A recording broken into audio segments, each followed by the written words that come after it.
Chapter 17. The being finished speaking and fixed his looks upon me in the expectation of a reply. But I was bewildered, perplexed, and unable to arrange my ideas sufficiently to understand the full extent of his proposition. He continued, "You must create a female for me with whom I can live in the interchange of those sympathies necessary for my being. This you alone can do, and I demand it of you as a right which you must not refuse to concede." The latter part of his tale had kindled anew in me the anger that had died away while he narrated his peaceful life among the cottagers, and as he said this, I could no longer suppress the rage that burned within me. "I do refuse it," I replied, "and no torture shall ever extort a consent from me. You may render me the most miserable of men, but you shall never make me base in my own eyes. Shall I create another like yourself, whose joint wickedness might desolate the world? Begone. I have answered you. You may torture me, but I will never consent." "You are in the wrong," replied the fiend, "and instead of threatening, I am content to reason with you. I am malicious because I am miserable. Am I not shunned and hated by all mankind? You, my creator, would tear me to pieces and triumph. Remember that, and tell me why I should pity man more than he pities me. You would not call it murder if you could precipitate me into one of those ice rifts and destroy my frame, the work of your own hands. Shall I respect man when he condemns me? Let him live with me in the interchange of kindness, and instead of injury, I would bestow every benefit upon him with tears of gratitude at his acceptance. But that cannot be. The human senses are insurmountable barriers to our union. Yet mine shall not be the submission of abject slavery. I will revenge my injuries. If I cannot inspire love, I will cause fear, and chiefly towards you, my arch enemy, because my Creator, do I swear inextinguishable hatred. Have a care. I will work at your destruction, nor finish until I desolate your heart, so that you shall curse the hour of your birth." A fiendish rage animated him as he said this. His face was wrinkled into contortions too horrible for human eyes to behold. But presently he calmed himself and proceeded. "I intended to reason. This passion is detrimental to me, for you do not reflect that you are the cause of its excess. If any being felt emotions of benevolence towards me, I should return them 100 and 100-fold. For that one creature's sake, I would make peace with the whole kind. But I now indulge in dreams of bliss that cannot be realized. What I ask of you is reasonable and moderate. I demand a creature of another sex, but as hideous as myself. The gratification is small, but it is all that I can receive, and it shall content me. It is true, we shall be monsters, cut off from all the world, but on that account we shall be more attached to one another.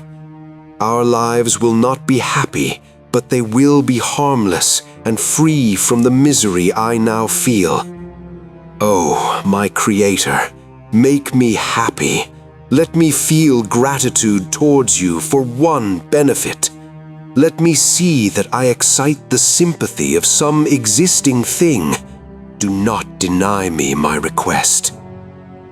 I was moved. I shuddered when I thought of the possible consequences of my consent, but I felt that there was some justice in his argument. His tale and the feelings he now expressed proved him to be a creature of fine sensations, and did I not, as his maker, owe him all the portion of happiness that it was in my power to bestow? He saw my change of feeling and continued, "If you consent, neither you nor any other human being shall ever see us again. I will go to the vast wilds of South America. My food is not that of man. I do not destroy the lamb and the kid to glut my appetite. Acorns and berries afford me sufficient nourishment. My companion will be of the same nature as myself and will be content with the same fare. We shall make our bed of dried leaves. The sun will shine on us as on man and will ripen our food. The picture I present to you is peaceful and human, and you must feel that you could deny it only in the wantonness of power and cruelty. Pitiless as you have been towards me, I now see compassion in your eyes. Let me seize the favorable moment and persuade you to promise what I so ardently desire." "You propose," replied I, "to fly from the habitations of man, to dwell in those wilds where the beasts of the field will be your only companions. How can you, who long for the love and sympathy of man, persevere in this exile? You will return and again seek their kindness, and you will meet with their detestation. Your evil passions will be renewed, and you will then have a companion to aid you in the task of destruction. This may not be. Cease to argue the point, for I cannot consent." How inconstant are your feelings! But a moment ago you were moved by my representations, and why do you again harden yourself to my complaints? I swear to you, by the earth which I inhabit, and by you that made me, that with the companion you bestow, I will quit the neighborhood of man, and dwell, as it may chance, in the most savage of places. My evil passions will have fled, for I shall meet with sympathy. My life will flow quietly away, and in my dying moments I shall not curse my Creator." His words had a strange effect upon me. I compassionated him, and sometimes felt a wish to console him. But when I looked upon him, when I saw the filthy mass that moved and talked, my heart sickened, and my feelings were altered to those of horror and hatred. I tried to stifle these sensations. I thought that as I could not sympathize with him, I had no right to withhold him the small portion of happiness which was yet in my power to bestow. "You swear," I said, "to be harmless, but have you not already shown a degree of malice that should reasonably make me distrust you? May not even this be a feint that will increase your triumph by affording a wider scope for your revenge?" "How is this? I must not be trifled with, and I demand an answer. If I have no ties and no affections, hatred and vice must be my portion. The love of another will destroy the cause of my crimes, and I shall become a thing of whose existence everyone will be ignorant. My vices are the children of a forced solitude that I abhor, and my virtues will necessarily arise when I live in communion with an equal. I shall feel the affections of a sensitive being and become linked to the chain of existence and events from which I am now excluded." I paused some time to reflect on all he had related and the various arguments which he had employed. I thought of the promise of virtues which he had displayed at the opening of his existence, and the subsequent blight of all kindly feeling by the loathing and scorn which his protectors had manifested towards him. His power and threats were not omitted in my calculations. A creature who could exist in the ice caves of the glaciers and hide himself from pursuit among the ridges of inaccessible precipices was a being possessing faculties it would be vain to cope with. After a long pause of reflection, I concluded that the justice due both to him and my fellow creatures demanded of me that I should comply with his request. Turning to him, therefore, I said, "I consent to your demand on your solemn oath to quit Europe forever and every other place in the neighborhood of man as soon as I shall deliver into your hands a female who will accompany you in your exile." "I swear," he cried, "by the sun and by the blue sky of heaven and by the fire of love that burns my heart, that if you grant my prayer while they exist, you shall never behold me again. Depart to your home and commence your labors. I shall watch their progress with unutterable anxiety, and fear not but that when you are ready, I shall appear." Saying this, he suddenly quitted me, fearful, perhaps, of any change in my sentiments. I saw him descend the mountain with greater speed than the flight of an eagle, and quickly lost among the undulations of the sea of ice. His tale had occupied the whole day, and the sun was upon the verge of the horizon when he departed. I knew that I ought to hasten my descent towards the valley, as I should soon be encompassed in darkness, but my heart was heavy and my steps slow. The labor of winding among the little paths of the mountain and fixing my feet firmly as I advanced perplexed me, occupied as I was by the emotions which the occurrences of the day had produced. Night was far advanced when I came to the halfway resting place and seated myself beside the fountain. The stars shone at intervals as the clouds passed from over them. The dark pines rose before me, and every here and there a broken tree lay on the ground. It was a scene of wonderful solemnity and stirred strange thoughts within me.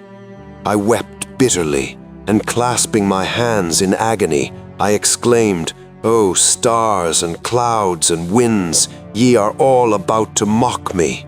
If ye really pity me, crush sensation and memory. Let me become as naught, but if not, depart, depart, and leave me in darkness."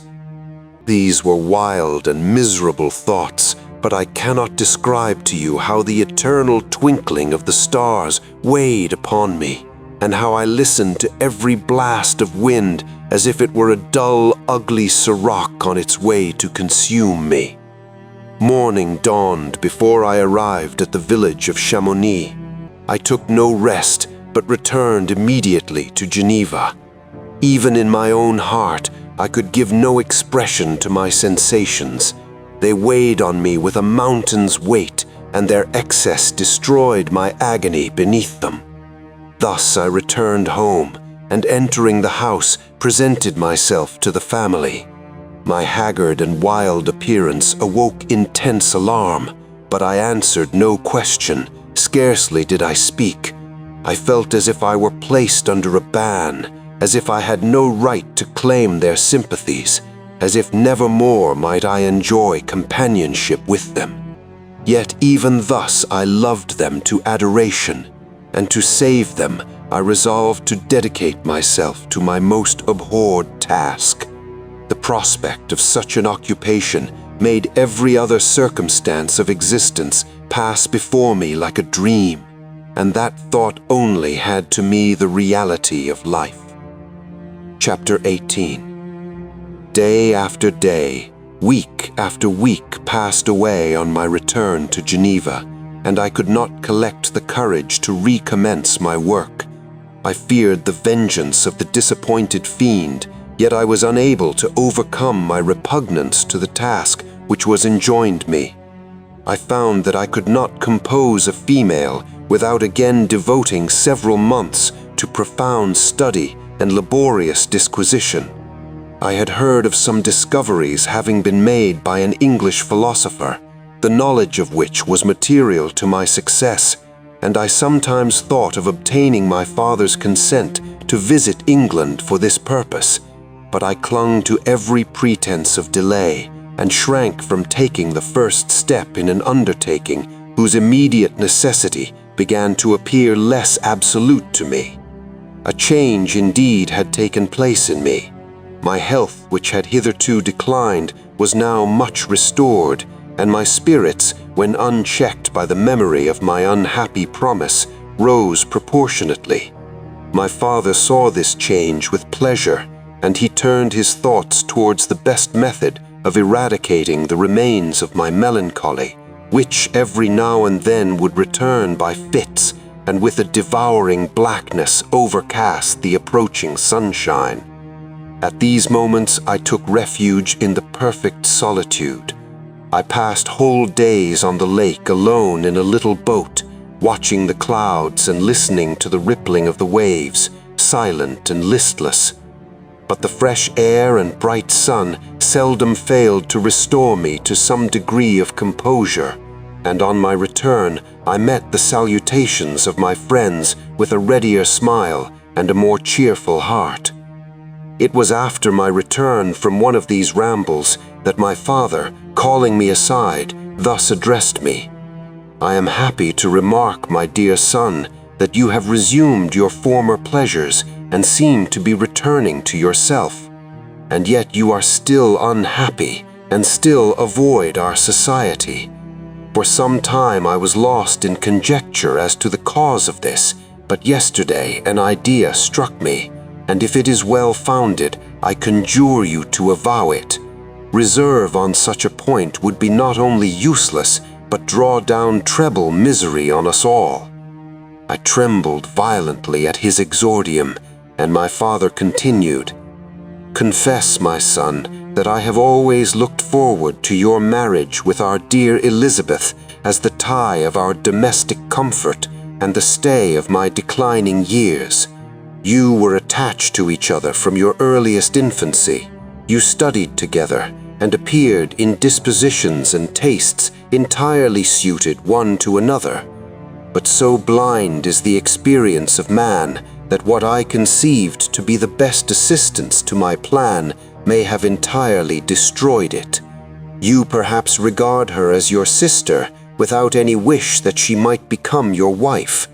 Nay, you may have met another whom you may love, and considering yourself as bound in honor to Elizabeth, this struggle may occasion the poignant misery which you appear to feel. My dear father, reassure yourself. I love my cousin tenderly and sincerely. I never saw any woman who excited, as Elizabeth does, my warmest admiration and affection. My future hopes and prospects are entirely bound up in the expectation of our union. The expression of your sentiments of this subject, my dear Victor, gives me more pleasure than I have experienced for some time. If you feel thus, we shall assuredly be happy, however present events may cast a gloom over us. But it is this gloom that appears to have taken such a strong hold of your mind that I wish to dissipate. Tell me, therefore, whether you object to an immediate solemnization of the marriage. We have been unfortunate, and recent events have drawn us from that everyday tranquility befitting my years and infirmities. You are younger, yet I do not suppose, possessed as you are of a competent fortune, that an early marriage would at all interfere with any future plans of honor and utility that you may have formed. Do not suppose, however, that I wish to dictate happiness to you, or that a delay on your part would cause me any serious uneasiness. Interpret my words with candor, and answer me, I conjure you, with confidence and sincerity." I listened to my father in silence, and remained for some time incapable of offering any reply. I revolved rapidly in my mind a multitude of thoughts, and endeavored to arrive at some conclusion.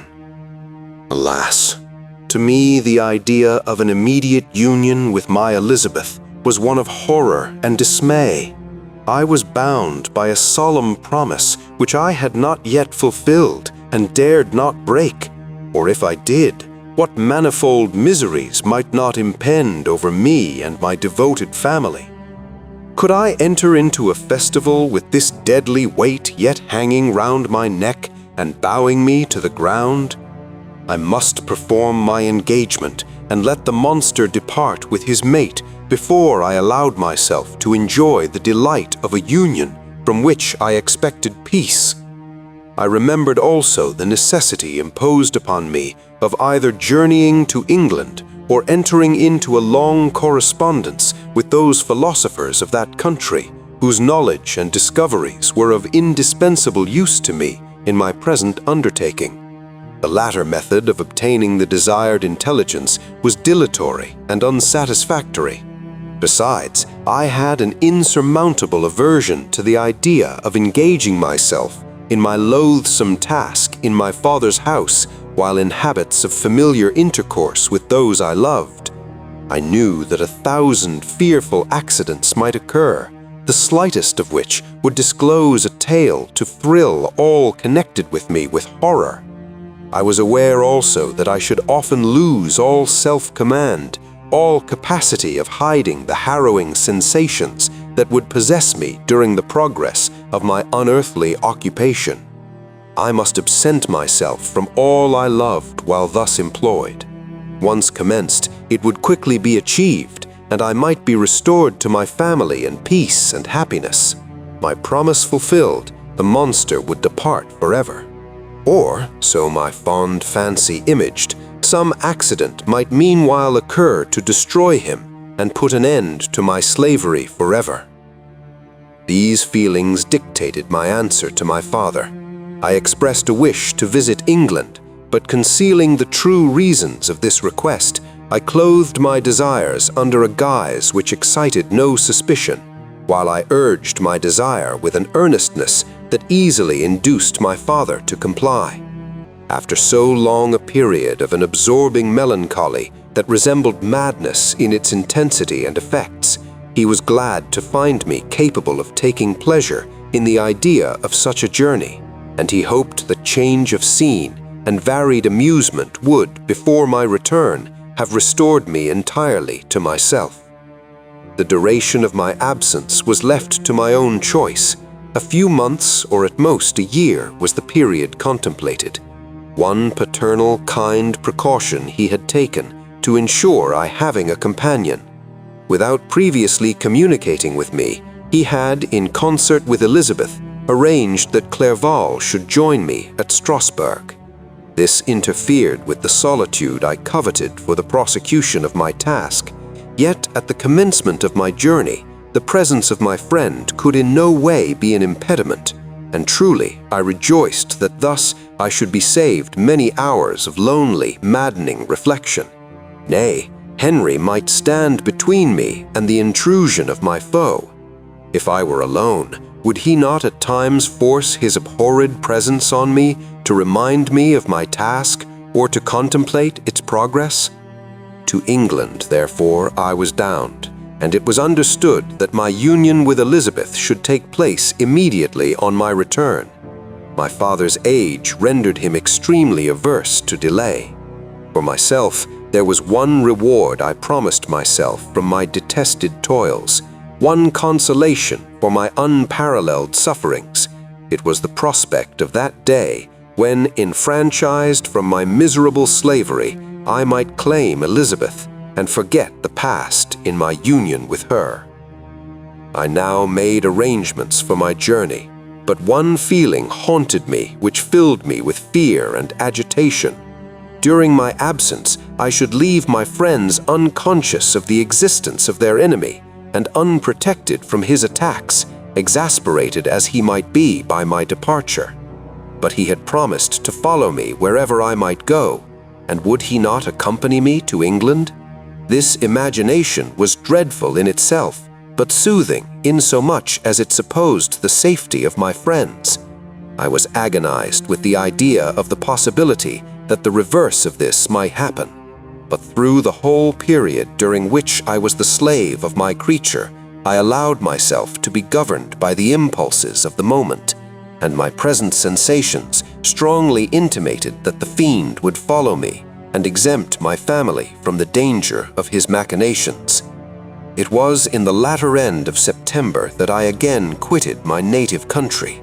My journey had been my own suggestion, and Elizabeth therefore acquiesced, but she was filled with disquiet at the idea of my suffering away from her the inroads of misery and grief.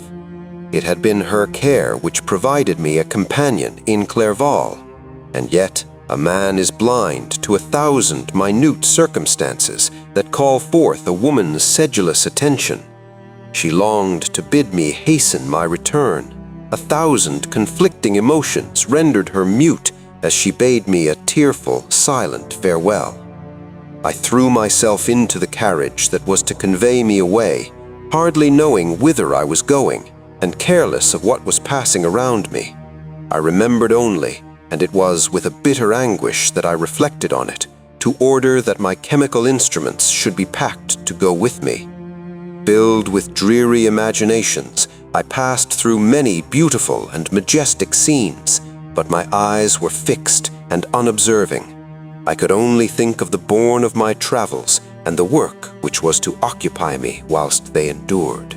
After some days spent in listless indolence, during which I traversed many leagues, I arrived at Strasbourg, where I waited 2 days for Clerval. He came. Alas, how great was the contrast between us!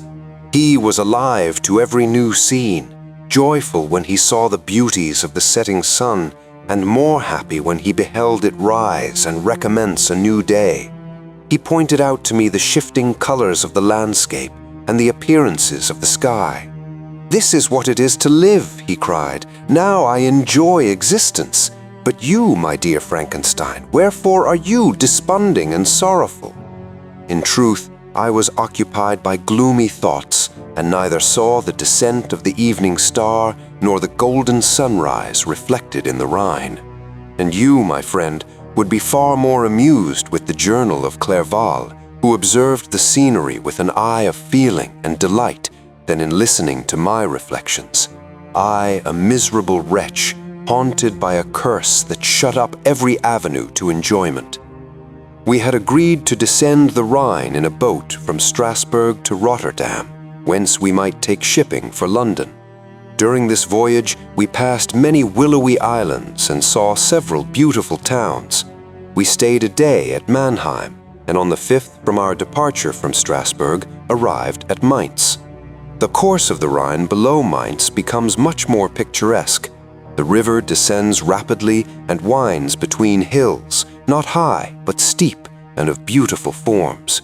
We saw many ruined castles standing on the edges of precipices, surrounded by black woods, high and inaccessible. This part of the Rhine indeed presents a singularly variegated landscape.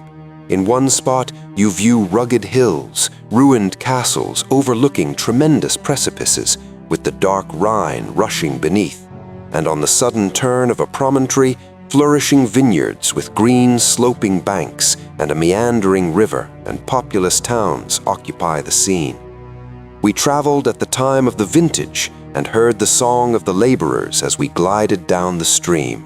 Even I, depressed in mind, and my spirits continually agitated by gloomy feelings, even I was pleased.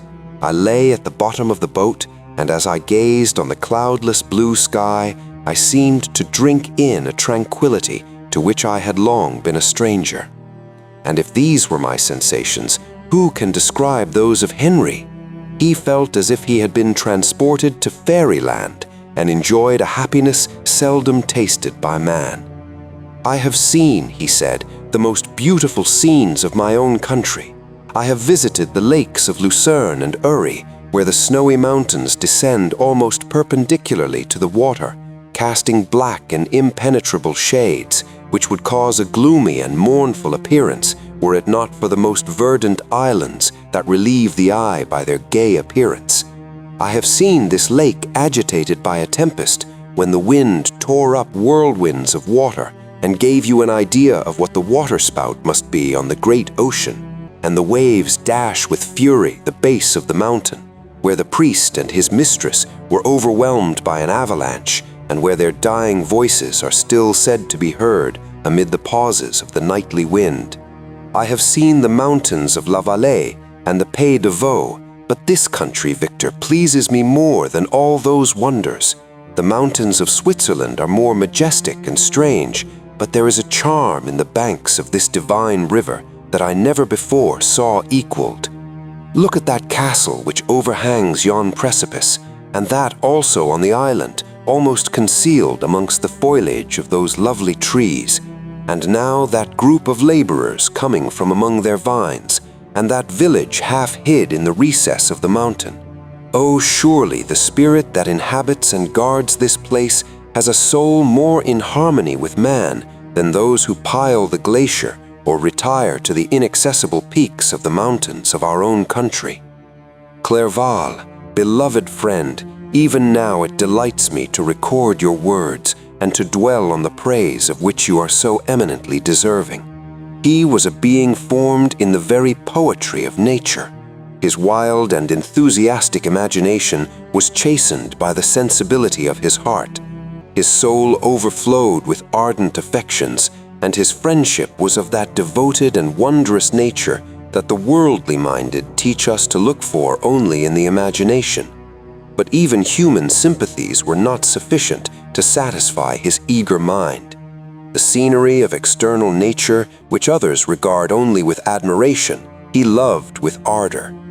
The sounding cataract haunted him like a passion. The tall rock, the mountain, and the deep and gloomy wood, their colors and forms were then to him an appetite, a feeling, and a love that had no need of a remoter charm, by thought supplied, or any interest unborrowed from the eye.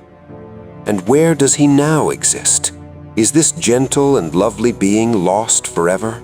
Has this mind so replete with ideas, imaginations fanciful and magnificent, which formed a world whose existence depended on the life of its creator, has this mind perished? Does it now only exist in my memory? No, it is not thus. Your form so divinely wrought and beaming with beauty has decayed, but your spirit still visits and consoles your unhappy friend. Pardon this gush of sorrow. These ineffectual words are but a slight tribute to the unexampled worth of Henry, but they soothe my heart, overflowing with the anguish that his remembrance creates. I will proceed with my tale. Beyond Cologne, we descended to the plains of Holland, and we resolved to post the remainder of our way, for the wind was contrary and the stream of the river was too gentle to aid us. Our journey here lost the interest arising from beautiful scenery, but we arrived in a few days at Rotterdam, whence we proceeded by sea to England. It was on a clear morning in the latter days of December that I first saw the white cliffs of Britain. The banks of the Thames presented a new scene. They were flat but fertile, and almost every town was marked by the remembrance of some story. We saw Tilbury Fort and remembered the Spanish Armada, Gravesend, Woolwich, and Greenwich, places which I had heard of even in my country. At length we saw the numerous steeples of London, St. Paul's towering above all, and the Tower famed in English history.